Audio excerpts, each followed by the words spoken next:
We have 3 weeks done in homeschool and I'm about to give you guys an update. We started the 2022-2023 homeschool year. First day, honestly guys, it was nothing special. We woke up like normal, definitely excited. First day excitement, of course, but we didn't do any special traditions this year outside of making our first day of homeschool boards that the girls always do. They love doing those. So we spent some time doing that where they could update information. One great thing about it was they had the ones from last year. They could compare, see how much they've grown, see if their interests changed, which is really nice to start off the homeschool day and year anyway, because it just lightens everything up. But we hopped right into our routine of getting up, everything, breakfast, kitchen, morning routine. And if you haven't checked out my detailed schedule video, make sure that you subscribe and check the links down in the description because all of the details are in that as to how our day flows. So we went right into the flow and it was awesome. Breakfast was great. We did Bible. We had lots of discussion. We did not do a read aloud on the first day because we were just getting started, but it was a really great first day of school. After that, we went on upstairs to our homeschool room and started. We only started with the basics. We started with grammar, spelling, vocabulary, reading, independent reading, writing strands. Those were the things that we did. We did not hop into science, history, geography, art, any of those things yet. This was our first day, just getting the basics, getting in a groove.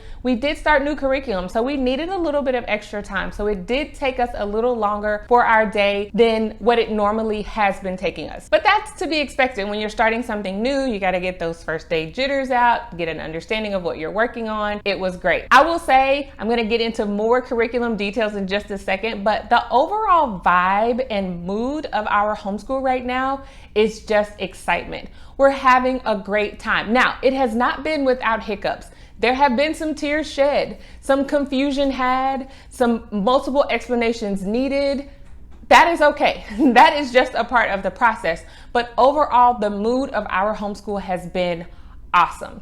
We are just now dipping our toes into our, what I would call electives or extracurricular type of things in learning. So that's our science, our history, art, what else? I keep forgetting stuff. Oh, geography and Spanish. Those are going well so far and we're really enjoying those. So the mood has been great. Now, I will say that the first week that we started was great. Focused on all things school. There was nothing else going on really. We had a little bit of volleyball here and there, but everything else was just done. The next week, it was like, boom, everything started. We had volleyball games. We went back into soccer, gymnastics, all of those things were really ramping up. So it was kind of like, okay, I was glad that we had that week and a half to really get set into a groove. Now it's not 100% set, but it was nice to kind of stair step things. And that's how we always start our school year. But a lot of times we don't have control over extracurriculars. The girls were excited to get started back with those things. So the overall mood, it's just a really good one. It's a good mood. It's a mood of growth and understanding and realizing that things are changing and that's okay. And we have a process that we have to go through. So everyone's adjusting to that process, but it's been really nice.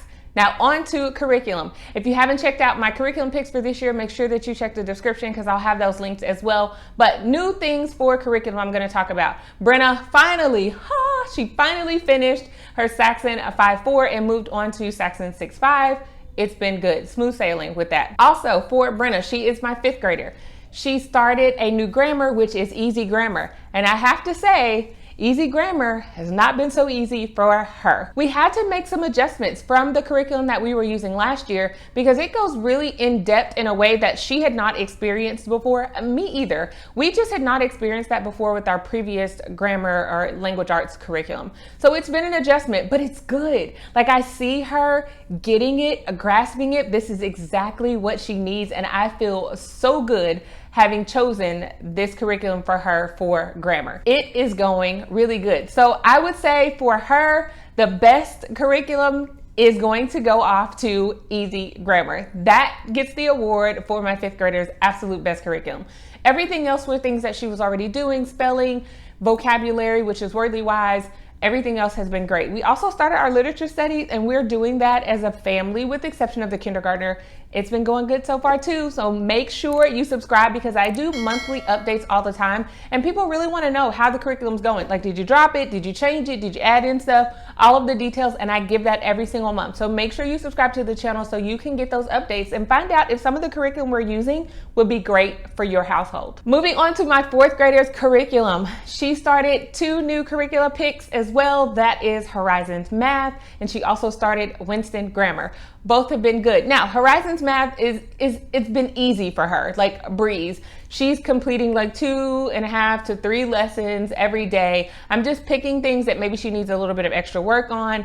A lot of it she's already mastered, but I knew that this would be the case. Coming from the previous curriculum, I knew that this would be an issue. I say an issue, but I knew that it would be this way. So that's okay. We're just going through it. And once she gets to a point to where there's more instruction that is needed, I'm here and we're gonna start it and we'll just go through the lessons that way. So it's been great. No complaints there. She's really liking it. It's super colorful. It works for her. Her Winston Grammar. This was a change. Once again, we were not getting this in-depth sentence diagramming grammar information that she has been receiving with Winston Grammar. And I'm gonna say hats off to Winston Grammar. Perfect for her. She has the cards, she can use her hands. She's all about it. She goes to the whiteboard, writes her sentences down, then she works in her workbook. It has been perfect. So best new curricular award for Maggie, my 4th grader, is going to go to Winston Grammar. It has been great. I'm glad we found it. It's working. We're gonna stick with it. On to my kindergartner. Things that she started new this year were pretty much everything. Saxon Math, Logic of English, so Saxon Math K, Logic of English Foundations A, then she also has like cutting. Those are her main curriculum picks, but she has cutting and taping and handwriting, which is the good and the beautiful. She was doing that last year, so she just went up to the next level. Saxon Math has been going good as expected. We've kind of breezed through. She is on like lesson 55 or 57. So that gives you an idea in that short amount of time how many lessons we were able to do in a day based off of what she already knows. I knew that would happen, but I just didn't want to skip anything because I did not want to create any gaps. So I do have Saxon Math 1 ready. We will get to that before the end of this school year. I already know that we will. There are about 115 or 16 lessons in Saxon Math K. So we're ready to keep moving with that whenever the time arises. But so far she's loving it. She's loving all of the manipulatives and all of the movement that's going on with her math. It's been a hit. Logic of English Foundations A has been awesome. Mallory does speech therapy. She has not had it in a couple of weeks and she will restart here soon. But Logic of English Foundations A has been exactly what she has needed for speech therapy, phonics, phonetic awareness, everything that goes along with that. This is exactly what she has needed. It has games. She's having fun. She's jumping up and down. She's recognizing, putting words together, hearing out the sounds, beating me to the punch. And we are only on lesson, I want to say 8 or 9 of this. Some of the lessons are really long, so we split them up into a couple of days because she just is like, okay, I'm done. And I accept that. But y'all, that Foundations Logic of English, I wish. No, I found it at the right time. This is exactly how it was supposed to happen. I'm so glad though. Hats off. I mean, new curricular award for kindergarten definitely goes to Logic of English Foundations A. It is perfect for my daughter. I don't see us abandoning this whatsoever. The progression, and she's excited. She like runs to it and is like, yes, give me this. It's time. Work out of the yellow book. We're going to do kindergarten. It's been a good vibe in the house overall, guys. Amazing.